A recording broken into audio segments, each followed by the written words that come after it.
돌연사 가능성까지 언급하며 재판부에 보석을 요청했습니다. 돌연사 가능성까지 언급하며 재판부에 보석을 요청했습니다. 돌연사 가능성까지 언급하며 재판부에 보석을 요청했습니다. 이명박 전 대통령이 마스크를 낀 채 호송차에서 내립니다. 걸음이 불편한 듯 벽을 손으로 짚으며 천천히 걸어갑니다. 재판부가 보석 결정을 내리기 직전 법정에 들어서는 모습입니다.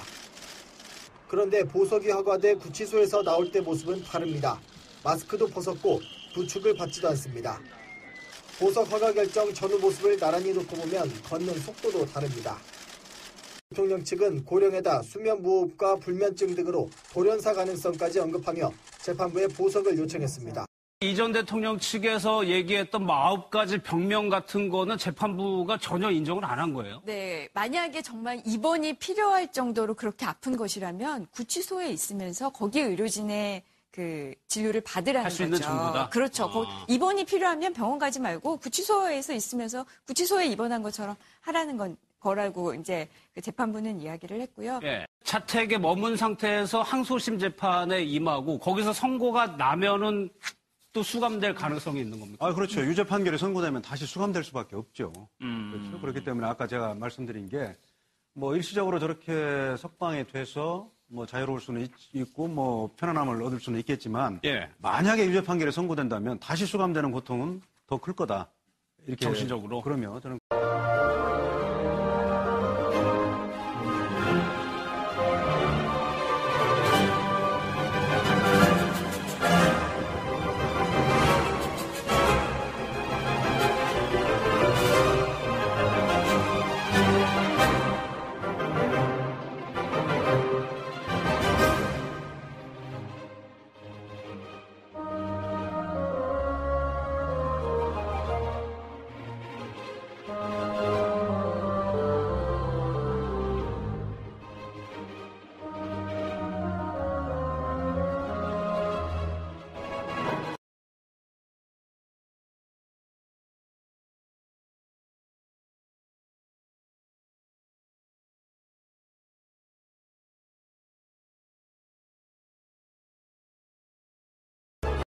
광주 시민들이 나를 위해서 방해하다가 이렇게 죽었는데 내가 어떻게 이해하더라고 부탁하냐. 근데 난 숙소까지 물었어. 난 죽자 주민들 같아. 광주 시민들이 나를 위해서 방해하다가 이렇게 죽었는데 내가 어떻게 이해하더라고 부탁하냐. 근데 난 숙소까지 물었어. 난 죽자 주민들 같아.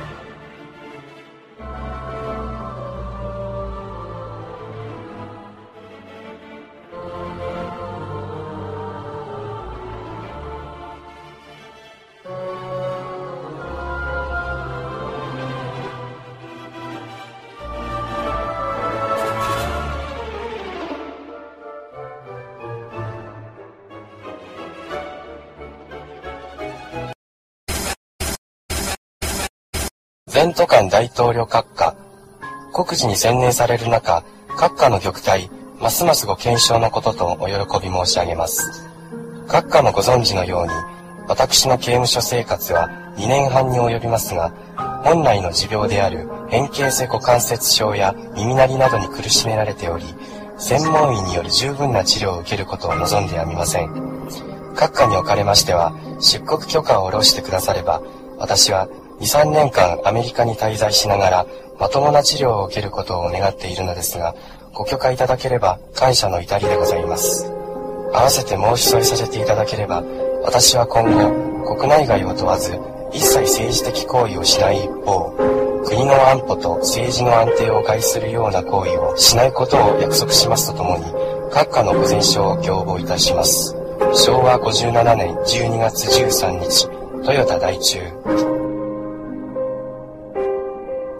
한국으로 국방돼서 한국의 입지를 위치를 가려준다면 자유롭고 안전하게 몸을 치료하는 것이 국민 문제라는 원고에 의해서 한국부터 국방부에서 한국의 위치를 가려준다면 자유롭고 안전하게 몸을 치료하는 것이 국민 문제라는 원고에 의해서 한국부터 국방부에서 한국의 위치를 가려준다면 자유롭고 안전하게 몸을 치료하는 것이 국민 문제라는 원고에 의해서 한국부터 국방부에서 한국의 위치를 가려준다면 자유롭고 안전하게 몸을 치료하는 것이 국민 문제라는 원고에 의해서 홀라요 잡아 홀라요 5,000원 무조건 5,000원 예 그렇게 하시면 홀라요 잡아 홀라요 5,000원 무조건 5,000원 예 그렇게 하시면 돼요. 선전 선동을 해야지 주민들이 더욱더 세게 외치기 때문에 네. 트랩에서 내려오는 순간 김대중이 흰기 들고 북한에서는 백기를 흰기라고 합니다. 네. 흰기 들고 항복하러 왔다라고 뒤에서 외치기 시작합니다. 그리고 저 쩔룩쩔룩 거리면서 오는 김대중의 모습을 보라라고 굉장히 센 이야기까지 막 하는 거죠, 뒤에서. 그러니까 북한 주민들은 더욱더 김정일이 실제로 김대중을 항복시켰구나라고 당연히 생각할 수밖에 없는 거고 그래서 더욱더 김정일 장군을 만세를 외친 겁니다. 그리고 이 한국의 대통령이 가는데 쩔룩쩔룩한 저 걸음걸이를 봐라라고 해서 인격 모독적인 그런 어떤 발언까지 했다 그런다면은 이거 참 치명적인 이야기 아니겠습니까? 그렇죠. 이 관계에 대해서 이제 저는 뭐 기자니까 네. 제 개인 감정보다는 여러 사람의 입장을 들어봤더니 자, 그럼 그 당시에 열렬하게 환호했었던 그 평양 그 시민들, 주민들은 환호를 했지만은 그 환호한 것이 김정일을 위한 환호였지 남북 정상회담을 위한 환호는 아니었다. 예, 그렇습니다. 그리고 예. 김대중 전 대통령이 남조선을 북조선에다 이렇게 바치러 왔다. 항복하러 왔다. 예. 그 마이크를 뒤에서 주민들에게 확성기를 틀어대니까 그것에 더 열광을 했다. 이제 통일을 우리가 할 수가 있었다. 그것 때문에 열광을 해서 김정일 장군에 대한 만시삼창 내지는 열창을 그렇게 열렬하게 환호했다. 이렇게 지금 이야기를 하고 있는 겁니까? 그렇습니다. 그 노동당 간부 A씨의 당시 상황은 상당히 북한 전역에 대해서 많이 알 수 있는 위치에 있었습니다. 네. 인데요. 예, 그렇습니다. 차 속에 느닷없이 이제 본인이 충격적인 이벤트를 펼치지 않습니까? 그렇습니다. 탁 타지 않으면 합승하지, 동승하지 않습니까? 예. 그때 이제 첫 마디가 뭐 오는데 무섭지 않았습니까? 그렇습니다. 예. 그렇게 물었다. 예. 그리고 무서웠는데 어떻게 오셨습니까? 예. 이런 이야기를 겁박하는 그런 어떤 이야기를 던졌죠. 예. 만약에 장 의원님께서 대통령이신데 북한에 정상회담을 하러 갔습니다. 그런데 상대방으로 나오는 사람이 누가 됐든 간에 차에 타자마자 예정에도 없이 옆자리에 앉아가지고 동승을 해가지고 어디로 가는지도 모르는데 무섭지 않습니까? 라고 질문을 했을 때 과연 그걸 어떻게 받아들이겠습니까? 저는 이렇게 받아들이죠. 뺨을 때리죠. 예. 근데 그 당시 그 당시 창문 열고 그냥 던지죠. 그럼 장 의원님께서 그 당시 정상회담을 했어야 되는데 불행히도 그렇게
있습니다.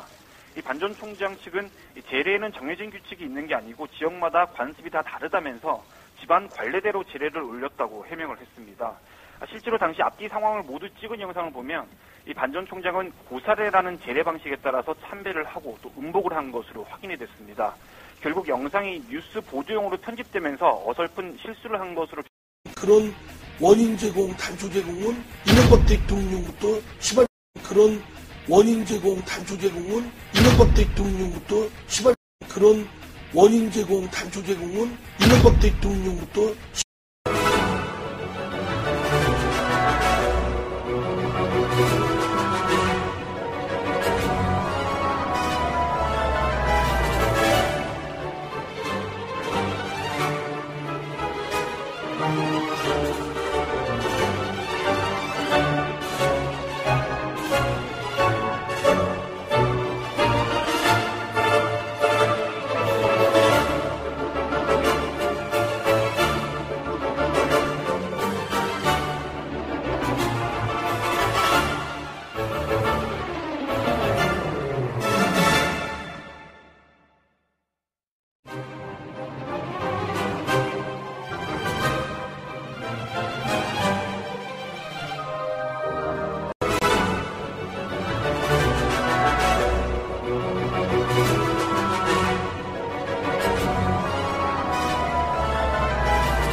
돌연사 가능성까지 언급하며 재판부에 보석을 요청했습니다.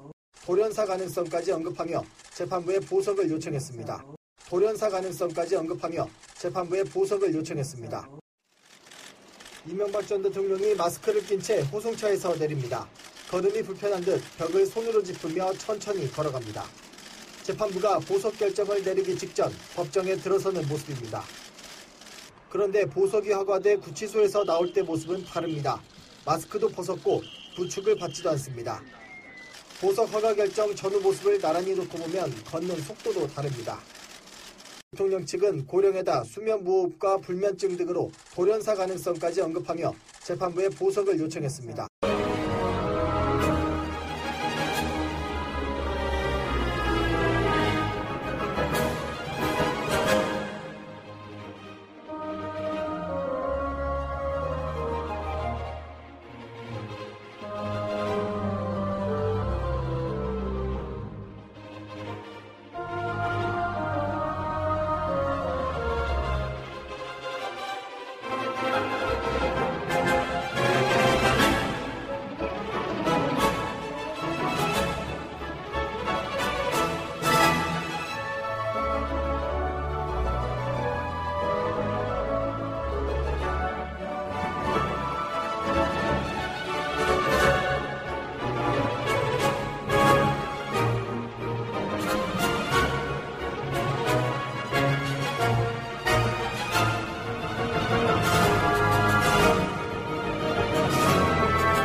새누리당 내에서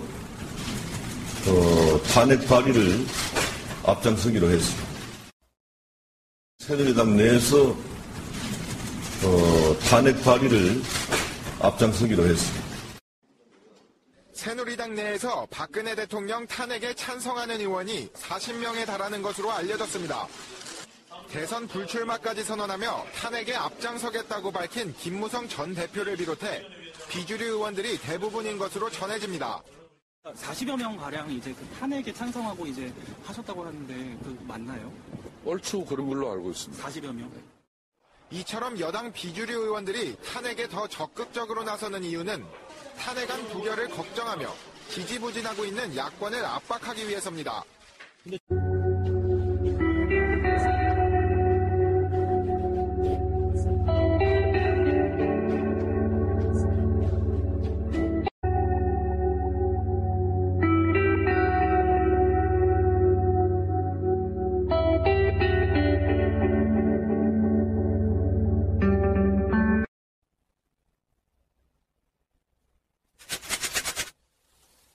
자, 어쩌면 태블릿 PC 따위는 필요 없었는지도 모르겠습니다.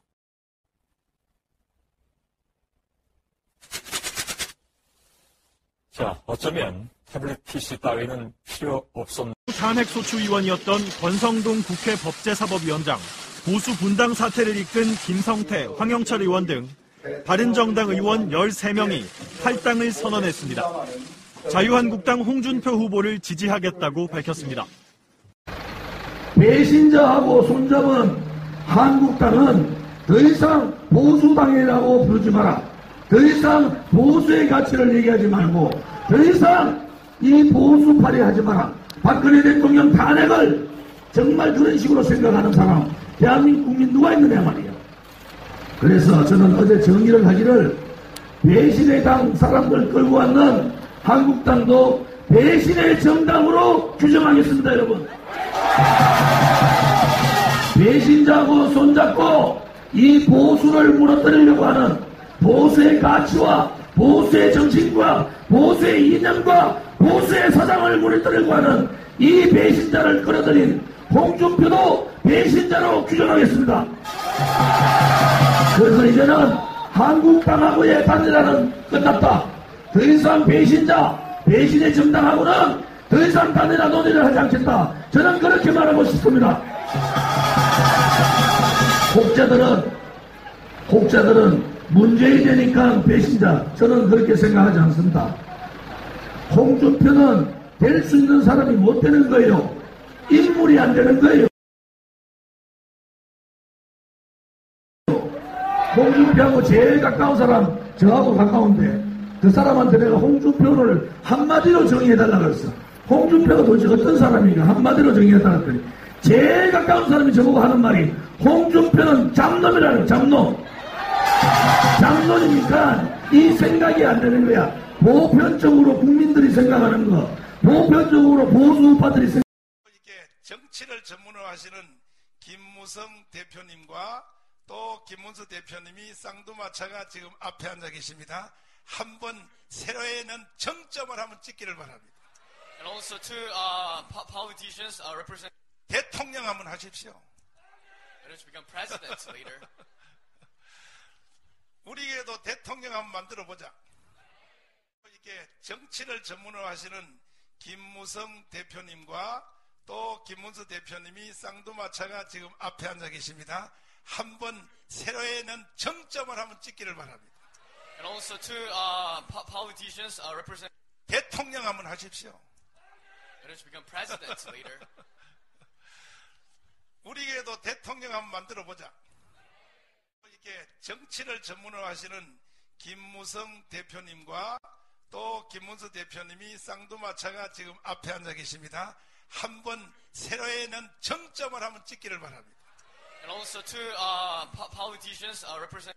대통령 한번 하십시오. And to become president later. 2017년 3월 10일 날 몇 분이 헌법재판소 앞에서 돌아가신 줄 아세요? 헌법재판소 앞에서 4분이 돕고 병원에서 또 돌아가셨어. 저렇게 처참하게 저렇게 처참하게 돌아가셨단 말이에요. 그거를 백남기 농민은 죽음이고 저분들은 아무것도 아닙니까? 저렇게 처참하게 서울시 한복판에서 대낮에 돌아가셨는데 언론 방송 다 묻어버리고 다 외면해버리고 이것이 대한민국이 자유민주주의 국가입니까? 생명과 존엄성은 같습니다. 여러분 저 화면 보십시오. 3월 10일 날 태극기만 들고 저항하던 헌법재판소 탄핵에 저항하던 저분 옆에는 태극기만 있고 하얀병도 셋파이프도 아무것도 없습니다. 저분은 그 현장에서 경찰의 스피커가 떨어져서 그 자리에서 돌아가신 분입니다. 저기에 어떠한 폭력 행위를 할 수 있는 저항 것이 없습니다. 역사의 현장을 똑바로 보셔야 됩니다. 생명이 그런 겁니다. 어떤 죽음은 귀하고 어떤 죽음은 귀하지 않다. 잘못된 겁니다. 전모시 서울대 백병원, 박모 삼성병원, 김모 강북 삼성, 이모 적십자병원, 조모 적십자병원, 최모 세란병원, 김모 강북 삼성병원. 실신에서 실려간 분들이 9분이에요. 이분들에 대한 후속 조치가 어떻게 됐는지 들이 아무리 덮으려 해도 이거는 역사고 진실입니다. 저분 돌아가셨죠. 저분 멀쩡한데 돌아가셨잖아요. 자, 여러분 보십시오. 이것이 2017년 3월 10일의 현장입니다. 그 헌법재판소 앞에 피가 낭자하는데도 언론방송들 실지 않았습니다. 소방은 소방 매뉴얼에 따라서 이 네 분이 돌아가시고 76명이 부상을 당하면 매뉴얼에 따라서 공지하게 돼 있어요. 공지하셨어요? 공지하셨습니까? 자, 119 상황관리 표준 지침에 따라서 사망 3명 또는 중상 5명 이상 되면 보고하고 공지하도록 되어 있습니다. 카톡이나 MMS로. 하셨어요? 이분도 돌아가셨어요. 이분도 현장에 돌아가셨습니다. 이것이 진실입니다, 여러분. 자, 지금 3분이 돌아가셨는데 한 분은 계단에서 밟혀 돌아가셨어요. 경찰이 그렇게 차벽 설치 안 해서 자기들은 정당한 방어했다고 하는데 차벽 설치하니까 갈 곳이 없었어요. 뒤에는 사람들이 오고. 소방은 지금 12시 9분에 신고했는데 12시 38분에 출동하고 또 한 분은 12시 16분에 신고했는데 12시 28분에 그분들이 경찰서에서 소방에서부터 시작해서 병원까지 가는데 무려 40분 걸렸습니다. 이 진실을 덮고 갈 수 있다고 보십니까? 여러분들이 이 문제를 덮고 갈 수 있다고 그렇게 판단하시는 것은 큰 잘못이에요.